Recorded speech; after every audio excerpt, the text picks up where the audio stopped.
Hello, everyone, and welcome in to Cash Game Week here on the Gillcast. You are either listening to this on the Sports Grid Fantasy Football Podcast feed, the Roto Grinders Daily Fantasy Football feed, or Peter Overzet's beautiful YouTube channel. I am Davis Maddock. I am joined, of course, by Sammy Reed and Nate Noling, but also our special guest, the Cash Game coward himself, Peter Overzet. He just hit optimize on the establish the run projections and just inputted that into $7,500 worth of cash games and just duped everyone. The Cash Game coward himself joins us.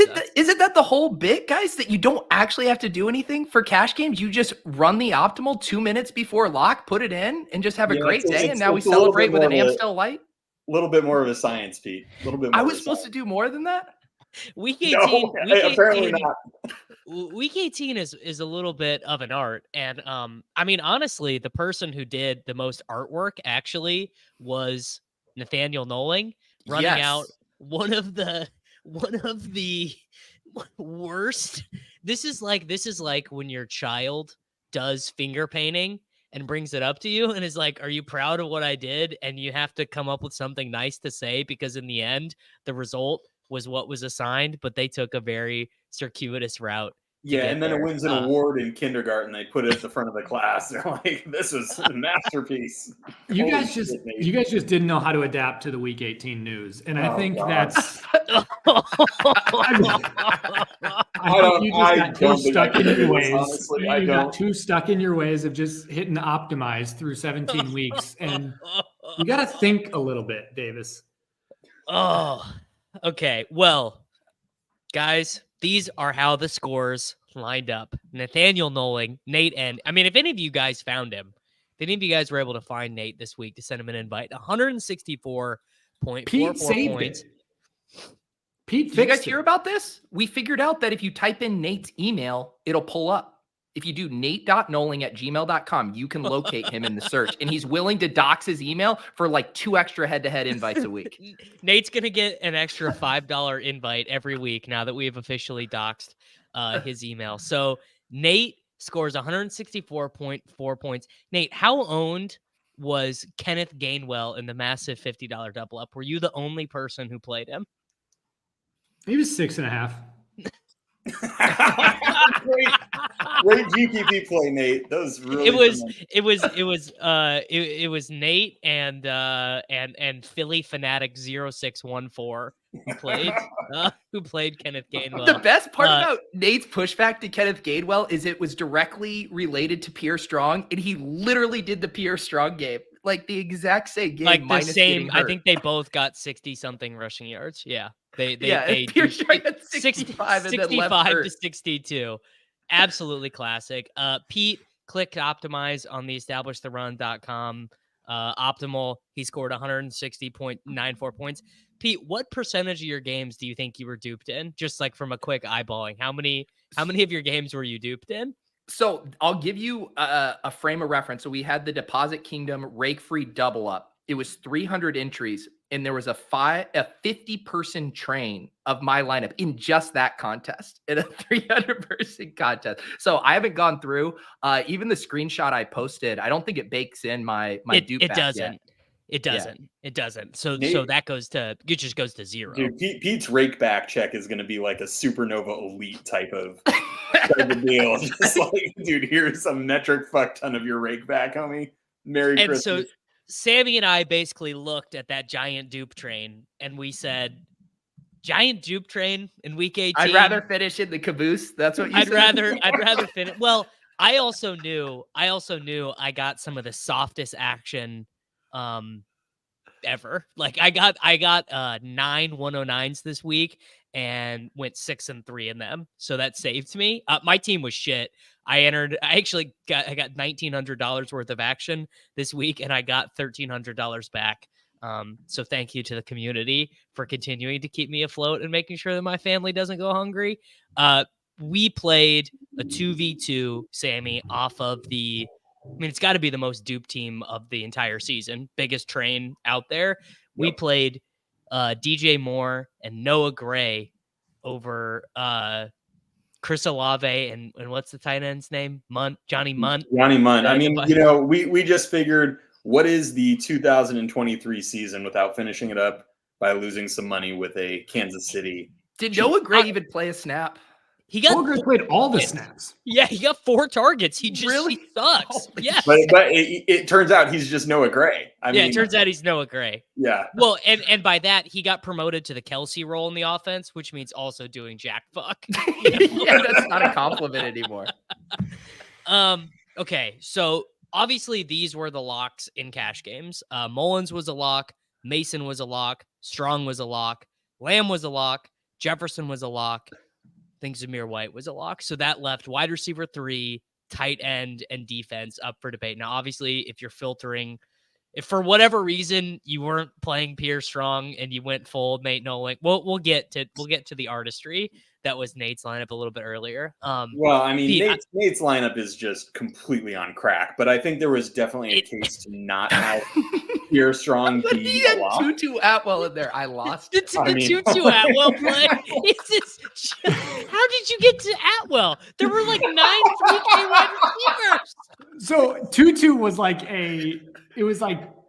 probably 10 minutes before the late game's locked. And I was just looking at the because I had Richie James, and I was looking at the Tutu thing, and I was like, they're going to sit Puka within 2 plays. They're going to get Puka in there, get his targets, and I'm going to get Tutu Atwell running the Rams were going to throw. And I just had a much higher passing rate than the Chiefs. And I was like, I want Tutu. So I swapped to Tutu over Richie James at the last second, but it wasn't it was like a 2-point projection difference. Davis, at what point in the day did Nate tell us, I think Richie James is the guy you need? Was that on the podcast? That was at like noon. Yeah. I think we were on the show and he's just sitting there looking at his fucking Whopper spreadsheet. And I don't even know. Because I was thinking, so actually the reason why I thought the 3K wide receiver team was no good was because I kind of thought I just have no faith in Justin Ross. I think he ended up would have been playable.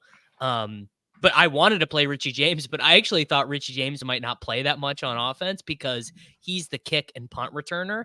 And they played him a little bit in each of the last 2 games. So I thought maybe they would save him a little or just not view him as a guy who was a second stringer.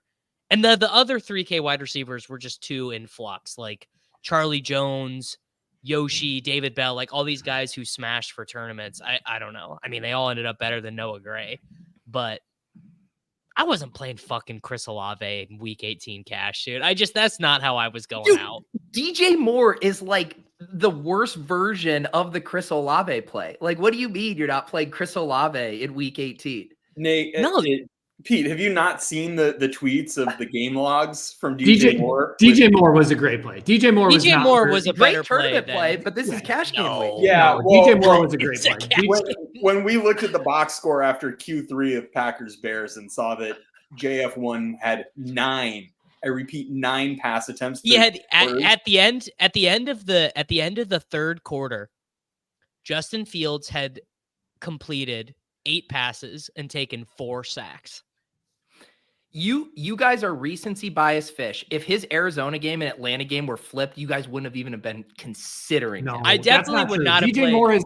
DJ Moore comes into most games with above a 30% target share projection, where like Chris Olave is sitting probably around 25, 26 and like has upside of seeing DJ Moore targets, but DJ Moore like is a very different level of alpha than Olave. I'm not feeling that good about Nate being on our side. Yeah. This is actually not helping our cause. I mean, Chris Olave got 3 targets on 28 Derek Carr pass attempts. That's less than 1 out of 9. Which Olave got bailed out. Olave got bailed out with some unbelievable efficiency. Like he had 14.6 on 3 targets. Really. If you look at the 2v2 that we did, though, the part that we fucked up was not the Olave versus Moore part.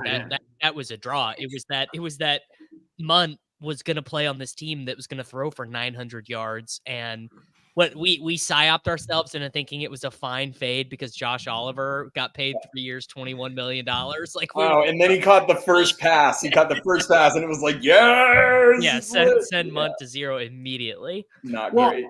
Genuinely, I was surprised, and I know like I love Evan Ingram and I'm looking for an excuse to play him. But when Kirk got ruled out, I mean, he shot up in all of my stuff. Like he was right there with McBride, almost the similar projection to McBride, and he was $600 cheaper. So I was like, this gives me a way to not punt off at tight end and to avoid what I thought were really, really low floors with Gray and Munt. I mean, so I thought every Ingram was a great site, every projection system, Cardi, Roto-Grinders, regular points, establish the run, all the sites had the same optimal. Every place had the same optimal. I have a question about that because all of the people who beat me, all of the screenshots have James Conner. I was like, where was this James Conner stuff coming from? He was the most owned he was the most owned player after Jefferson and Lamb in everything. And I'm saying, where did that come from if it was in no one's optimal? I think everyone just touted him. I think that was like your classic literal word of mouth, like, James Conner, he's getting, like, I mean, fucking touts. Like I didn't listen to any content this week, so I didn't hear any Steve. I go from what people say in the Deposit Kingdom, like because I don't really engage with a bunch of other content either, and they all said all the touts were on Conner. Okay. Yeah, Conner like laid the pipe too. He had like 200 freaking yards. Oh, he's awesome. Yeah. Yeah. I liked Conner in tournaments, but I was shocked to see Conner at 30%. He was even owned in cash, Conner was? Dude, That's what I'm saying. Everyone who beat me had Conner, and there were tons of people. So what? You just played Conner straight up over Zamir? That's it. Conner was the third highest owned running back in cash. It was Zamir White at 63, Pierre Strong at 50, and then Conner was at 30. I mean, Conner where was Gainwell? That's part of where the edge is in week 18. Most people don't adapt, I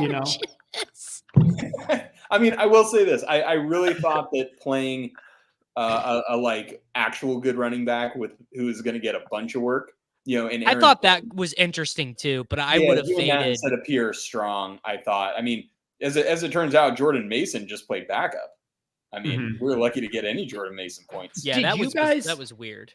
So I guess my question for you, Nate, because a lot of people, and like if you were looking at optimals, it seemed the decision was if you were playing Mullins, were you getting up to McBride? Like, did you consider if I'm paying $5,400 for Ingram to just get up to McBride? Yeah, but when Gainwell became like the guy that I wanted, I couldn't get McBride. What did you need for McBride? 600? Lucky fucking bastard, Nate. Yeah, McBride was like an extra 600, I think. So you were 100 off coming from Atwell to a punt, 3K, and Bengals down to Chargers. Yeah. Yeah. I was like $100 away, I think. And it was – so, yeah, I was pretty close to the McBride team. But I still, with how this played out, Gainwell was the right play. Like, Gainwell was the starting running back for the Philadelphia Eagles. Like, Nate, you're just starting a new streak of not taking L's. It's like you took one last week. Pierre Strong was going to outscore him if he didn't leave early. No. Pierre Strong was going to get literally probably 20 touches, and Nate on one of the most inefficient offenses that we've seen in how many years? Have you watched this Eagles team? Buddy, they scored more points than the Eagles, straight up. The run out obviously was bad for Gainwell, but like what run out? The fact that the Eagles didn't score. Finger? Yes. No. Come on, dude. Come on, Nate. No. The Eagles had a he's not 10-point higher implied total than the Browns. I mean, this was like we told him a spot where the Eagles should have scored so much that I was worried that Gainwell would get benched at half because they would have scored 4 touchdowns. It was the opposite. Well, the Cowboys part of it did come through, where the Cowboys were smoking them the entire point. So even if, let's say theoretically, the Eagles were up 17-3 at half or whatever, and then their coaches, get the message from upstairs, hey, the Cowboys are up 24-10. Like, let's chill out. No one projected this game to go that way. Like that was an objectively bad run. The playing time thing was, regardless of the scoreline discrepancy one way or the other, the result was it was predetermined, which was that the Eagles starters were never going to play 4 quarters. There really wasn't the only outcome that you could have gotten the Eagles starters playing 4 quarters was an outcome where the Commanders were beating the Cowboys. Or it was close. Or it was like close. Within question. And yeah, if it would have been close, Gainwell would have been. You guys are forgetting. Your third eye, Nate, your third eye couldn't have been more close. Josh Harris bought the Commanders. You thought he was going to live in a world where he gave up Drake May because Ron Rivera wanted to win his final game. He had snipers posted everywhere. The Commanders were not winning this game, brother. It was not happening. Nate, I can't believe you're not going to take you're not going to take the L on Kenneth Gainwell. Like, it was never going to This is an easy L to take, Nate, because you won. Like, you beat us all. Yeah, take the L when you win. No, I'd do it again. I would play Gainwell again. Gainwell is an NFL I know talent. you would do it again, Nate. That's the thing. Gainwell is an actual NFL talent who is going to start for an efficient offense that is going to move the ball. Pretty fine. Pierre Strong is a third-string running back behind Kareem Hunt. Pierre Strong couldn't get touches this year behind Kareem Hunt, Jerome Ford, and Nick Chubb. To say that he's an NFL talent is insane. I mean, Kenneth Gainwell legitimately has a proven career of being a unbelievably efficient running back with limited touches. The guy that projections were wrong on though was Lamichael Pirine, because Lamichael Pirine is your classic Week 18 spot where. But Pacheco was active, right?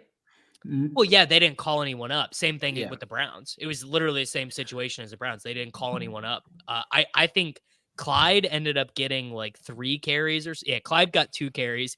Pirine had 21 rushes and 4 targets. That's got to be the most work anyone got today other than Breece Hall. And can we talk about how dumb some of these coaches are? Like the Browns watch their backup running back, who they started to preserve their starter. They watch him get hurt, and their response is to put Jerome Ford in to get carries. That's your response to watching your backup running back get hurt in a meaningless game. Dan Campbell doing it all day. Let's have Laporta go off. Oh, Khalif Raymond, let's toss you on the injury heap. But, we got momentum going into the fucking playoffs.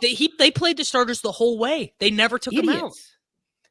I think the Cowboys didn't even ever put Cooper Rush. I think the Cowboys never put Cooper Rush in. 38-10. And they got to Cooper Rush got 2 series at the end. 9 carries for Dowdle. I mean, honestly, you could argue Dowdle probably is the more important one to keep healthy for the playoffs. Yeah. But Dak threw 36 times in a 38-10 win against the Commanders. I mean, a little insane.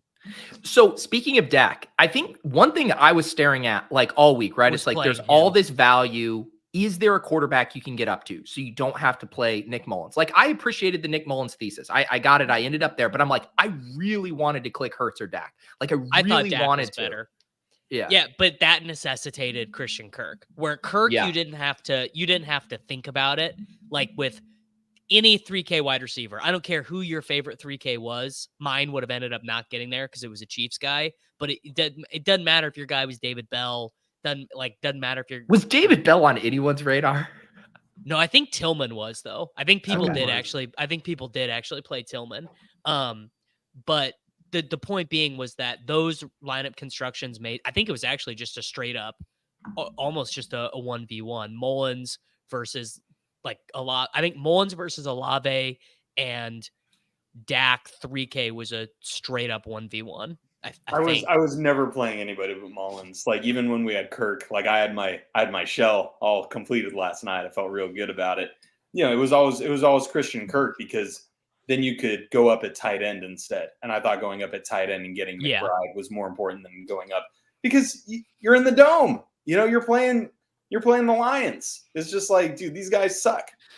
Dude, that first half though was scary as Mullins backers there. No, that's the Mullins first half you want, because the only thing you were really fading with Mullins was a benching, and he wasn't playing bad. I think he had 190 passing yards. He just kept taking sacks. Yeah, but ultimately with Kevin O'Connell, I mean, they want to pass. They are a pass first team, and I think that's the only risk, is that he would throw a few too many interceptions and get benched. But like, there was no chance that they weren't going to get the passing volume. And so that's where like he's not similar to some of these other dust ball quarterbacks that people were thinking about, where those teams just are okay running the ball. Kevin Yeah, O'Connell's it's not like never playing gonna Taylor Heineke or something like that in cash. It's very different. Yeah. Or like people were talking Chiefs. I mean, it was all the other quarterbacks were not nearly projecting. It's just kind of honestly, it was just kind of a boring slate to think about. Like a lot of times in week 18, the spots are not going to be this clear, but it's like CD, you literally like, it wasn't hard to fit him. I think CD was projected as the highest skill position player by like 3 points over everyone. And then the next delta was Justin Jefferson. And then the next delta after that was like Rashad White, who was like 4 points worse. So like if you showed up without Jefferson and Lamb, like what were you do? Like there just was no point in playing. So that's that's everything. I know Nate disagrees with this, but if I were coming off a running back, and I did also want to get up at one of my running back spots, for me, it was getting off of Jordan Mason, because the Eli Mitchell stuff being active like spooked me. Watching Gus Edwards fucking last night getting all these carries, I'm like, what if the Niners just do this with Eli Mitchell? And they kind of did. But the problem they just did. They straight up did. It wasn't even kind of, like, it just was. Who was the guy? Like I talked about it with Nate last night, and it's like, yeah, Pollard looks fine, Brees looks fine, and obviously in retrospect, those guys it would have been Rashad White for me, which would have to been get up to. But I was like, if there was one slam dunk guy, I was so ready to get off of Mason. It was Aaron Jones. Yeah, it was Aaron Jones. I genuinely think it was. I thought it was. I got to give Nate. I got to give Nate his props. He wanted us to play Aaron Jones against you guys, and we were just like, dude, Aaron Jones never gets there. But he has been getting there. The workload over the past 3 weeks has been there. AJ Dillon was out. He's a actually efficient like per touch guy, and so when you projected him with above 20 touches, like we should have been jamming in Aaron Jones, like. Yeah. I think that's complete. I think to me, like fine. Aaron Jones falls into that DJ Moore bucket, right? Where it's like, the range of out. Yes, the workload is going to be good, but we also know that the range of outcomes for them is wider than what makes a cash game king feel comfortable. This is how I'll put it. It's like when you play someone like that, DJ Moore or Aaron Jones or whatever in cash, and you get away with it, you got away with it. You're like, played that one fast and loose. But that's actually always how I feel with Olave too. Like anytime I play Olave in cash and he does do the Olave thing, I'm like, shouldn't have done that. But because they don't scheme up like easy stuff for Olave at all. Like ever. He doesn't get any gimmies. His ADOT has been smaller this year. They scheme him over all over the place. It's just the offense has been so inept, and like every time Derek Carr gets to the 40-yard line, it's like he gets electrocuted, and it's like you can't go any further. I don't know. I think you're underselling a lot. I feel like Olave's in that DJ Moore territory as far as his market share when things are rolling.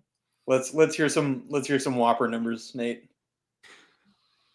I mean, he has been in the past, but I would say like DJ Moore right now in this Bears offense is a step above. Like the Whopper's better. Yeah. Did you consider one of them was playing in a dome and the other wasn't, Nate? Did you factor that into your Whopper pipe? I'm not sure if Nate has the dome boner that Cardi does.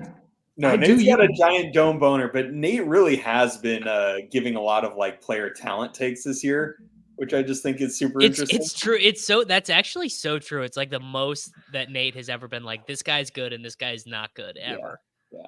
Well, I do think I have noticed like there are I have been projecting more guys to have above average efficiency than usual. And normally that regresses heavily. So was it like 4 straight weeks of playing Tony Pollard that made you think maybe the individual talent of these guys matters more to their individual projections than I originally thought? It was pretty funny. I was looking at Tony Pollard this morning and I was like, what if I cut out my multi-year sample on Tony Pollard and I just input 2023 data? And he literally dropped strong. He literally dropped to like, it was like below 4.5 yards. It was like, this is brutal. I think he like broke like expected points models this year. He's been real bad. Yeah, they're going back to the back testing the expected points guys. They're saying, you know what, let's run this back. Let's try to refine this a little bit. There's some mistakes made. Tony Pollard, and he actually had a good game today. I mean, it wasn't that good, but he had a classic 2023 Tony Pollard game. He got 16.4 points. Just classic. That's about as good as he can do. So what was Breece Hall and Rachaad White was 7,600. What was Breece Hall? 7,200. I literally don't think he was my third. I think I looked at him once. He was. So my top guy was Zamir White, then it was Aaron Jones, then it was Breece Hall, a per dollar ranking. Breece Hall was just too expensive for builds. It was really weird to get to him. So, but if you're finding your way up to DJ Moore, maybe find an extra 200 in the couch cushions, boys. Yeah, well, tough scene. I mean, I never played Breece Hall because Breece Hall also has a lot of games where he scores 1.6 points. And you're remember when we didn't play Breece Hall 2 weeks ago and we all played Garrett Wilson instead? What a bad end to the year for me. Still my best year ever in cash, but just ending it. No, it really went downhill with 4 weeks to go when you were guys, we are just crushing. Well, it's just acknowledging that we were running too. This is the last thing I want to talk about. To me, and I'm willing to argue about this, and maybe I'm wrong, but in a spot, what a way to set up something you're about to say. It's something Nate would never say, by the way. I'm willing to argue about this, but I'm probably wrong. Continue. I don't think I'm wrong, but I might be wrong. Ultimately, I think sacrificing a literal point, which is what DJ Moore and Noah Gray was versus Olave and Munt, to be unduped versus a field that people were posting all these screenshots of scrolling through their games, and it was just all dupes. It was what was it? 160.94 points. To know that I'm going to be completely unique against everyone but literally Sammy in all my games, and that if I outscore that 2v2 by 0.1 points in the end, I'm going to win 95% of my games. I think ultimately, to me, that is probably worth it. Nate? Yeah, Nate, what do you think? Nate's going to say no. I'm going to say no because, in double ups, yes, but I would say most of your action isn't coming from double ups. I would say, I'd guess 65 to 70% of your action is coming in head-to-heads. So in head-to-heads, now does it change your thinking to know that the people playing me in head-to-heads are still probably projected 3 to 4 points worse than? Well, that's even more. That's even worse. That's when you don't want to get. Oh, you're right. That is worse. So when you play head-to-heads, what you're doing is you're facing a totally different distribution than you would be in cash games. Here, let me read to you. This is the favorite one that someone played against me today. This one's pretty good. Is this the Jordan Addison guy from the 109? Yes. This is the Jordan Addison guy. Kyler Murray, Tony Pollard, Zamir White, Tyler Lockett, Greg Dortch, Jordan Addison, Trey McBride, Aaron Jones, Raiders defense. Dortch? What was Greg Dortch's salary? 4,600. 46, yeah. So in a 9-man lineup, he found 2 guys who were remotely in play. That lineup probably, I would guess, projects 8 points worse than. Yeah. So then when you have some of your action like that, you should not be giving up. I should not be giving up any points. So no, the train discussion is really just double ups. But honestly, if you're playing those only the single entry double ups, you're only getting a couple $100 worth of action in your double ups anyway. There's just DK doesn't post. You can't get $1,000 down in single entry double ups. No, you can't. So let me ask Davis and Sammy as actual, cash game grinders. I legitimately thought it was hilarious and also made me very queasy to have a double stack in my cash game lineup. Did that factor into your decision at all? I don't want to be this exposed to Munt. It was completely independent of that. Yeah, no, because it was such a nut spot. That was for me. I didn't want to have too many. When it was close, I would rather kind of spread. Rather not. I guess if it's, I mean, I honestly didn't think about it for a second because I was like, Nick Mullins is throwing for 300 yards in this spot 97% of the time. Nick Mullins was Cardi's quarterback 1 of the whole slate. Was he really? Yes. No, I think in the projection update there was a couple that ended up ahead of him, but for a while he had him straight up projected over Dak. But like Nick Mullins has started in this spot at home twice, and he's had 412 yards and 390 yards. Like that's just the game he got benched, he threw for 400 yards. It's just what they want to do. So the only reason I didn't play why I just thought Noah Gray and Munt were pretty close, and I thought DJ Moore was better than Olave. The projections weren't that different on them on Gray. No, your team point when you're projecting for like 140 something. I thought it was negligible. So what do you know what would have pushed me to it? And the 2v2s I was actually looking at late is if I could have gotten, I was 100 off from going Gray, Patriots D off of Chargers. Yeah. And I know that the Chargers like projected as a great value, but like my IKD was like, I did not want the Chargers D. And I'm like, if I could I would have made that switch. I guarantee you if I had the 100 to get up to a Patriots D. Yeah, I didn't like Chargers defense the last 3 weeks has projected like really well. And I'm just like, I mean, it's the Chargers defense. Like, yeah, that team has given up. Like they keep projecting Austin Eckler for like 16 points. And it's like, no. Six carries for 3 yards later. It's like this team has completely given up hope of life. They're stranded on a desert island. It's been 5 years. Like they're not getting off. They're done. Yeah. So Davis, did you consider swapping today? Did you end up pulling any swaps in any of your head-to-heads? Oh, that was another thing I liked about our side was it left 5 swaps because we only had 3 guys locked early. We had all the swaps, but then it was like everything was so close. We're like, oh, we just need a we needed 8 receptions, 114 yards, and a touchdown worth of points out of DJ Moore and Noah Gray to beat the train. And they did not get close. No, they combined for 4 receptions and 64 yards. And to be clear, so we did do the head-to-head. We just ran the same train lineup. I had the same lineup and everything, and then you guys had the lineup that Davis and Sammy had. Nate, did you make a push? I mean, I haven't gotten to listen to the episode yet. He made a push for us to play Gainwell, and we said, "Get the fuck out of here." Hey, Davis, just to let you know, if you would have played my lineup, we would have won. So you know what? Genuinely, if you would have listened to anything I had said, you would have had a hard time. I could not have done with the text. Like 12:10 PST. Like, guys, I think we need to go to 2-2. I just couldn't. Oh my god! Wait, did you bring up Ingram to them on the call, Nate? No, I said, when I was looking at stuff, I said I'm playing Ingram, but it wasn't like I wasn't like forcing it because I thought one of Gray or James was sharp. And then I was looking at stuff and the Rams news came later. I mean, there was more news that came with Rams, like inactives and stuff that it was like 2-2 popped way up. What's funny is I actually thought Davis Allen was like a pretty good play. And in the end, it wouldn't have mattered, but it would have added 7 points to my lineup, which I don't know, it's probably worth like couple $100. I could have used it. I could have used 7 points. Could have used 7 points. Let me ask you guys another question. Did Christian Kirk getting ruled out, like again, completely separating it from the results of how the slate, went, did that make it a better cash game slate or a worse cash game slate? Way better. No, way better. Way better. Christian Kirk would have been the team I would have played would have won. The Kirk team would have won. No, Christian Kirk would have been the best cash play. You don't want free squares. Like if you think you're sharp, you don't want free squares.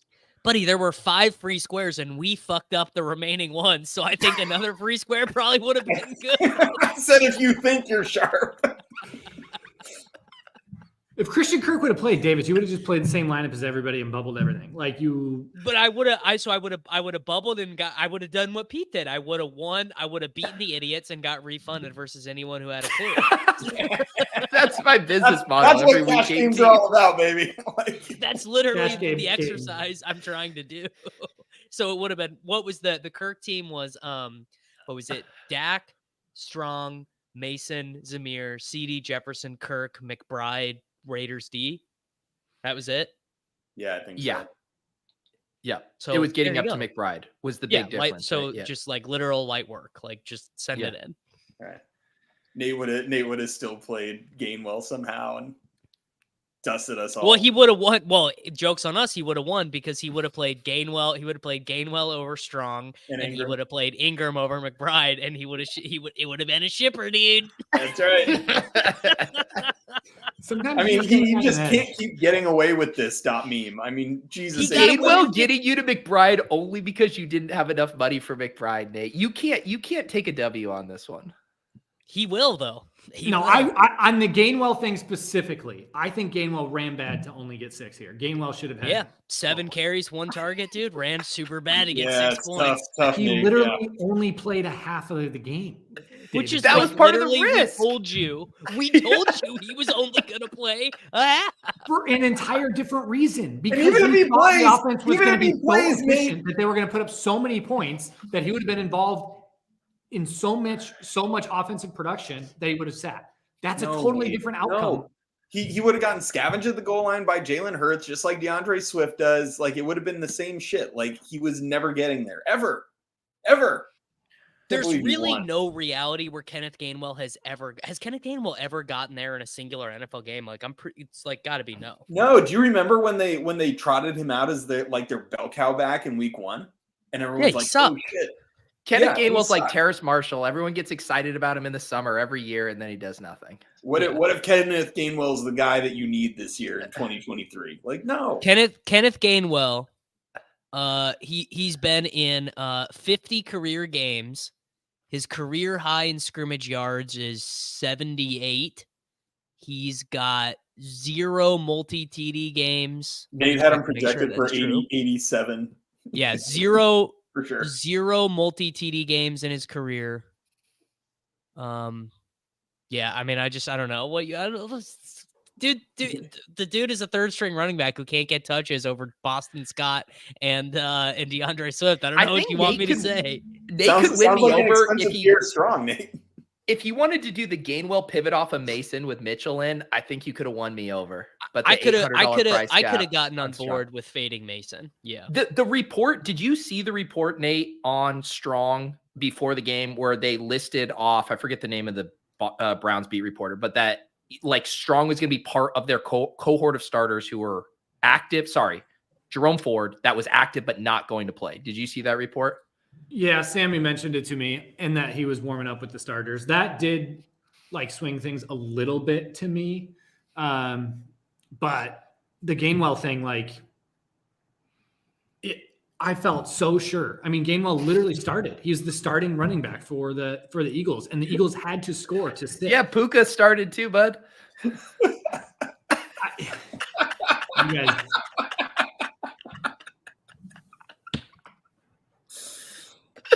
Well, this is so bad, and Evan Ingram just caught 10 balls. Dude, when I pulled that up and do you know what's also so sick, guys? The only reason Nate beat me is because Tutu got that 2-point conversion. Yes. Yep. No, I beat the train by 5 points. Because Tutu got 4.3.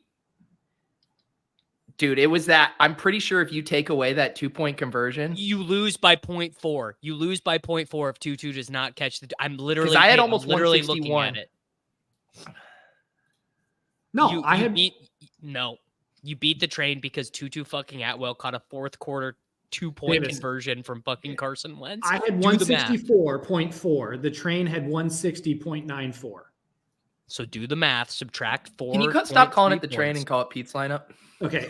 The Cash Game Kings lineup was 4 points worse than mine. If you take away a 2-point conversion, that's minus 2 points. I'm just saying I'm just all encompassing Tutu fucking Atwell delivering you across the line in a very if Tutu got a 0, undeserved performance.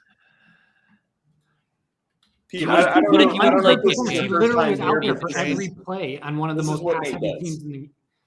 This is what Nate does. I mean, I guess in Nate's defense, and I'm not defending the Gainwell thing, but I mean, what did Richie James end up with? Did any of those? I guess Ronnie Bell was the play, right? Ronnie Bell was the smart punt play. Well, David that actually Bell projected fine. Or Justin Ross had 3 catches, I think. 2 for 17. 2 for 17 does Didn't Ronnie Bell have a TD? Yeah, he did. I mean, Ronnie Bell has been that guy this year. He's been Juwan Johnson's backup. You've been taking him in gauntlet drafts, brother. I actually have.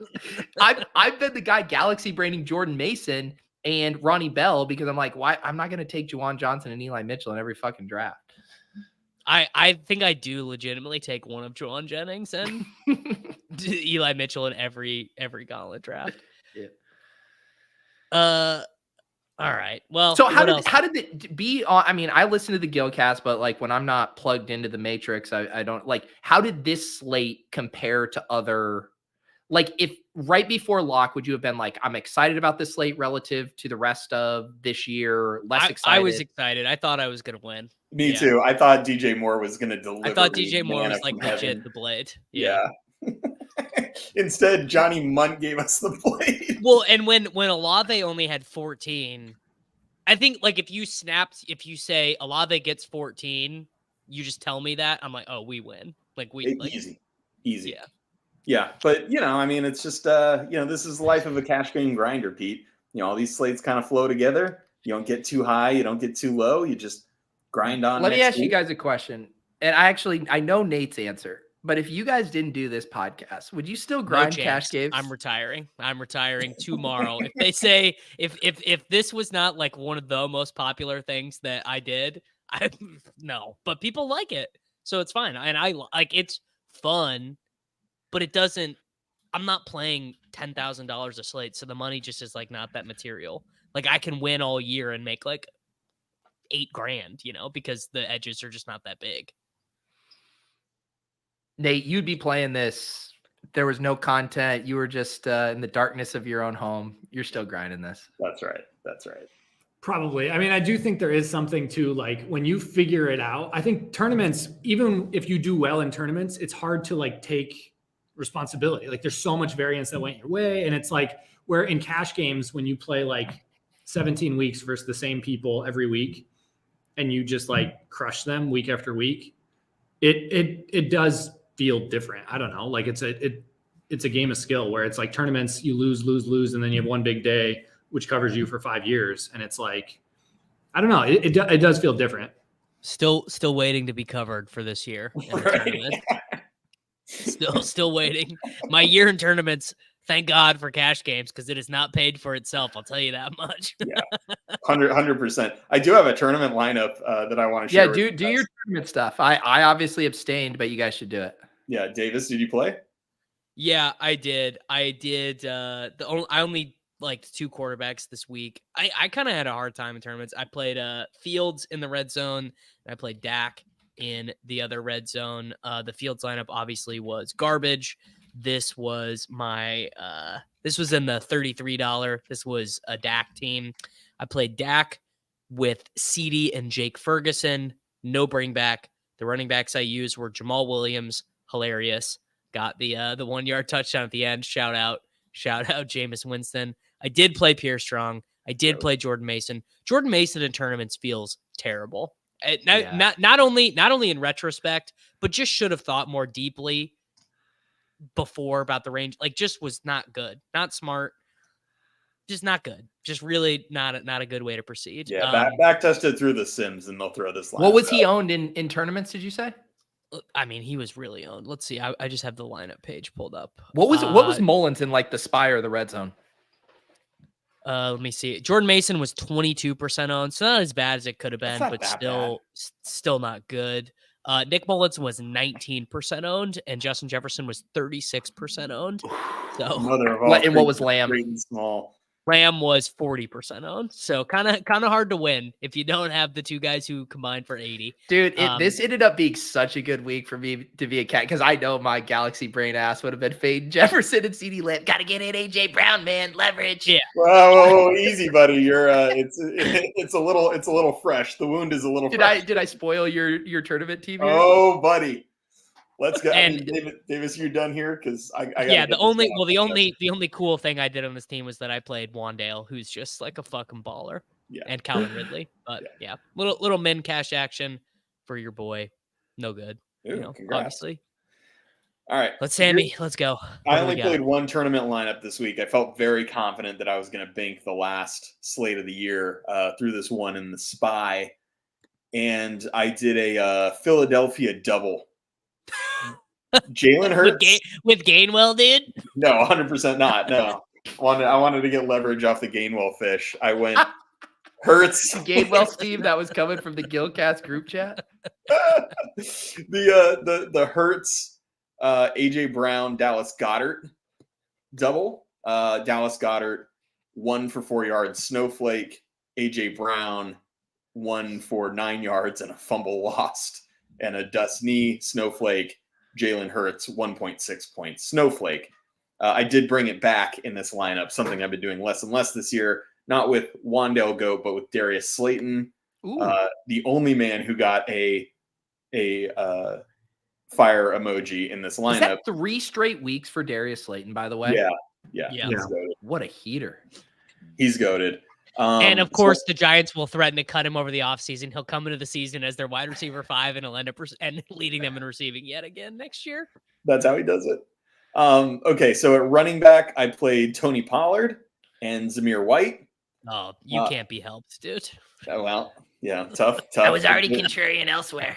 Yeah, there's more. What are we doing with Tony Pollard? Best case scenario, Tony Pollard max outcome is getting you 18.7. What was his percent? He was 9.1%. Okay, that's honestly not too bad. 9.1. 9% of the people have not learned their lesson in week 18. They're still so. I guess that to me is saying that when Tony Pollard is like the scat back on the Los Angeles Rams with Kyron next year, he somehow is going to get drafted in the 11th round of Best Ball Mania 5. I just figured he owed my ass. He owes me, and I'm like, he's going to pay me back in spades. One of the better performers on this team because. Then I played Jordan Addison, and I also had Christian Kirk in here. But when the Kirk news came out, I said, God, I love this lineup so much. Here's what I'm going to do. I'm not going to rework it.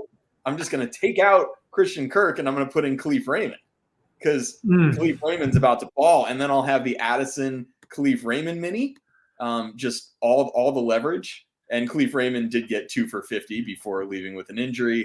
Jordan Addison scored. I had the Raiders defense. I want you guys to know that this team scored 84.5 points.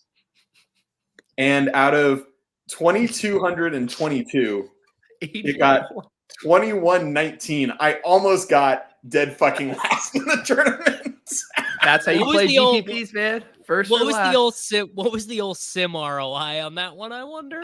I'm sure it was higher than the actual ROI. So the Sklansky bucks, I think I got a few shekels because, I'm sure the Sims didn't think this was a 99th percentile bad lineup, but all right, that's Nate, how it turned out. So I ran bad. I can literally Nate is about to come to us with naked Jared Stidham or something nuts. Tell me you have an Easton stick in you, Nate. Oh, I do have an Easton stick, but that's not my best one. That's not my best one. So my best one put up a 68.8.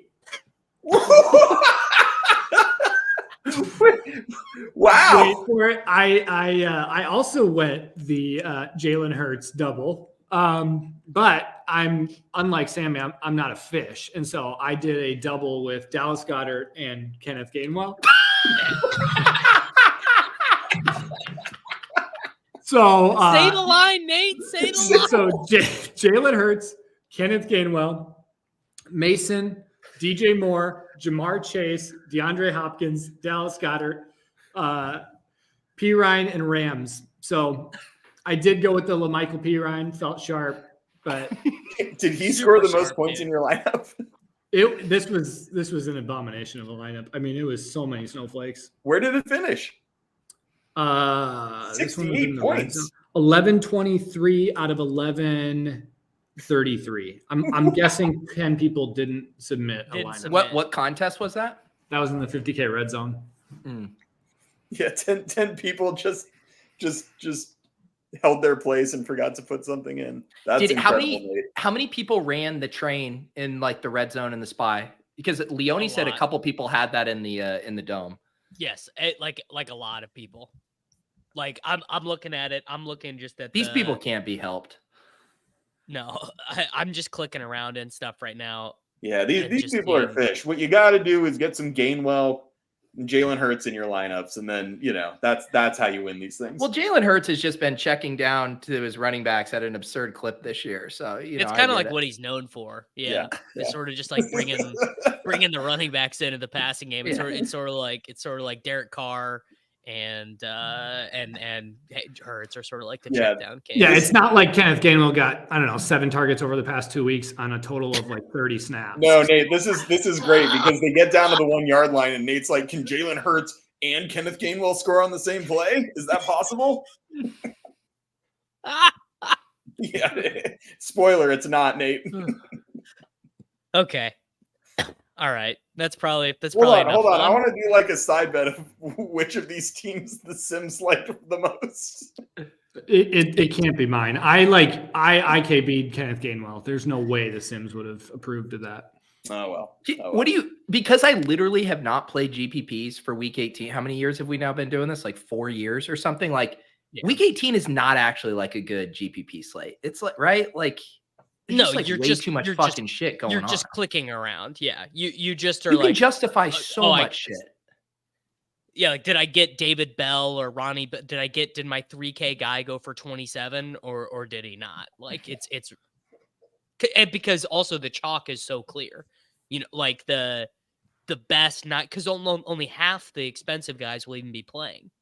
Well, yeah, there were even for cash, right? I mean, there was Lamb and Jefferson. There were no other plays you were like, holy cow, this is literally is a not slam one. dunk. Yeah, like the even slate would have been funner if it was FanDuel. If we had the Josh Allen in the Dolphins game, that would have made it real fun. Yeah. Next year on FanDuel, because Pete, I think this is the first year that we've done the group head-to-head where you guys took it. So I want to. Yeah, you guys had beaten us all the previous years. Yeah, I want to issue you a congrats. We'll take the L on not using Nate's fucking Evan Ingram lineup. And you know what? I would rather lose with integrity than fucking win with Gainwell. Honestly, and ending my year capitulating to big Evan Ingram. Like, no, thank you. Just not for me, dude. Such a fish. You are such a fish. Honestly, week 18, the strategy should just be in tournaments. You play like the guys that would be in play in cash in any other week, but nobody plays, like the Breece Halls, Devontae Adams, Aaron Jones, like all of those guys who are like, they project fine. We're like, don't play all the shitty 4K running back. Don't play all these. It took until 53 minutes in, but Nate did just make a salient and cogent point that I'm going to make a note to remember for next year for week 18. So not Kenneth Gainwell, not a guy who's been in play for 0 slates the prior 17 weeks. No, Kenneth Gainwell is not how you win week 18 GPPs, but it is how you win in cash. Well, some may say. Someone was just in my mentions that said I built a cash team for the first time all season for the head-to-head against you, and I got 201 points. That's generational wealth if I had put that lineup into GPPs. I got everyone to make their best lineup of the year, and they had it in the wrong contest. That would have smashed the Thunderdome. That's really. Leone won the Thunderdome. Did you see that? Yeah, he won the Thunderdome with the 4 plays that you needed. Yeah. He just got James Conner and ship. I also just want to say shout out to the true cash game king, Levitan. Like, we live in a world where I run the ETR optimal with a double stack on cash game week, and he IKBs it another 3v3 off of it. I think he had Richie James on his, but it's just like Wiggins was pushing the McBride team, I believe. The McBride, yeah. I like literally. I'm not. I had a lot of joke tweets this week, but I kept just being like, "You pay down at tight end, you pay down at quarterback, you pay down at tight end, you pay." You just keep coming back to that Mullins in the month right there. The mantra. I mean, Pete, your cash game week, the bit this week was just like completely off the rails. Like, you were zoned in. This is the best the bit's ever been. I knew we were going to lose. I knew we were going to lose with how dialed in he was. You knew it was good because at the end of the week, like people were starting to get frustrated with it. Like I was getting all of this private, just incredible feedback. And then like publicly, it was just starting to wear on people. And I was like, that's where you're in the Goldilocks zone right there. That's where Davis has essentially lived for his entire DFS career. You need people to be a little mad at you all the time. Yeah. Oh, yeah. Yeah. I gotten some good ones too, where it's like the people that I was like quote retweeting, they're like changing their profile picture. They're deleting tweets. They're just like, it was so good. The fantasy lawyer changed his profile picture. It deleted like 6 tweets. That's how you know we're having fun online. And guess what? This is the thing though. I am done. Like this week was a hellscape for me, like having to be tethered to my phone, replying to people on Twitter. I can now just go back to using X for like lightly promoting thing and trolling Davis's tweets and nothing else. Like I'm done tweeting my every thought through a cash game lens. As it was meant to be. But man, it was a good week. Good week. But in 364 days, we'll be back. I mean, guys, like every single year, like if we really think about the decreasing relevance of cash games, I mean, this bit, it's either going to be incredible or sad in like a couple of years. It's honestly the only time I would assume a majority of people ever think about cash. Because people tell me they listen to the gillcast and they're like, I don't play cash. Like I never play cash. I just listen because it's funny. People don't care. If you look in like week 7, the amount of like, not the total number, but the amount of people who have like $5 head-to-heads posted, it'll be like 200 people, maybe in week 7. No one cares. This is how Nate gets his action because people can actually find his contests, late in the season. Yeah. Nate's a purist. Having talked to him last night, he lives for the game. Like even hopping in some of the I went in the ETR cash game Discord and I'm like, this is how you people live, talking about these 2v2s all week. And then they all just side with whatever Levitan or Wiggins tells them to do. In the end, they're all just like, I think Levitan's doing this, so I'm riding. Like that's what it is. They were all like, oh, Pete accepted my $200 one. And it's like, yeah, we're gonna fucking have the same line. enjoy your at least you get the crown. I think you get the crowns. Do you get the crowns? If I sure hope so. When do I find out? I don't know. I know that there are multiple high stakes grinders who tried to basically they colluded. No, high stakes grinders who cheated to get the highest level of DK rewards. They would match each other in like very high stakes head to heads, and because they get the auto like smash crowns. Because you get the money back, but I think you get the crowns or the tier credits, so that gets you to the higher rewards level. Man, we're doing it wrong. Yeah, we are. DK can't even change my freaking username, and we got people. It's brutal. All right, guys. Let's get out of here. Everyone, thank you very much for listening. Thank you for celebrating the holy cash game week with us. I don't know. You guys want to do this next week? Maybe, maybe not. We'll talk about it. We'll think about it. Yeah, maybe we will. Yeah, TBD. We will see y'all then. Thank you. Later.